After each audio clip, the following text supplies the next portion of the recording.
High, good morning. দেখো, আমাদের মধ্যে অনেকেই আছে, ঠিক আছে, যারা নর্মাল ব্যক্তি, নর্মাল মানুষ। ডেলি লাইফে তারা কি করে, বড় বড় ইউটিউবারদের দেখে, তারা একটা জিনিসই বলবে। যারা বড় বড় নিউরোলজিস্ট এবং সোশ্যাল মিডিয়াতে অ্যাক্টিভ, তারা বলে কি, কোনো জিনিসটা পাওয়ার আগে বেশি ম্যানিফেস্ট করো জিনিসটা, যেটা কি না সত্যি। ঠিক আছে, ম্যানিফেস্টেশনের কারণে আপনার যে চাওয়ার ক্ষমতা বা সেই জিনিসটা প্রতি আপনার আগ্রহ অনেকটা বেড়ে যায়। কিন্তু আমার মতে শুধু ম্যানিফেস্টেশনের কাজ হবে না, আপনাকে থটফুলি প্রসেস করতে হবে নিজেকে, যে সেই জিনিসটা আপনি কিভাবে পাবেন।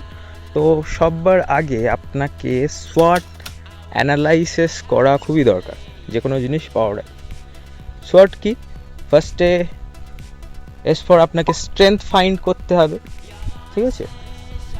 তারপর তোমার সেই জিনিসগুলোর উইকনেস ফাইন্ড করতে হবে। মানে সাপোজ আপনি কিছু পেতে চান, তার স্ট্রেংথ কি, তার উইকনেস কি, তারপরে তার অপরচুনিটি কোনগুলো, তার থ্রেডগুলো, এইগুলো আপনি ঠিকঠাক প্রসেস করতে পারলেন। এইগুলো ঠিকঠাক সেই জিনিসটার প্রতি আপনি যদি নিয়ে আসতে পারেন যে আপনার লাইফে কেমন কি ইম্প্যাক্ট ফেলবে, বা আপনার লাইফ সেটা প্রসেস করার জন্য উপযুক্ত কি না, আপনি জিনিসটার প্রতি 99.9% এগিয়ে যাবেন।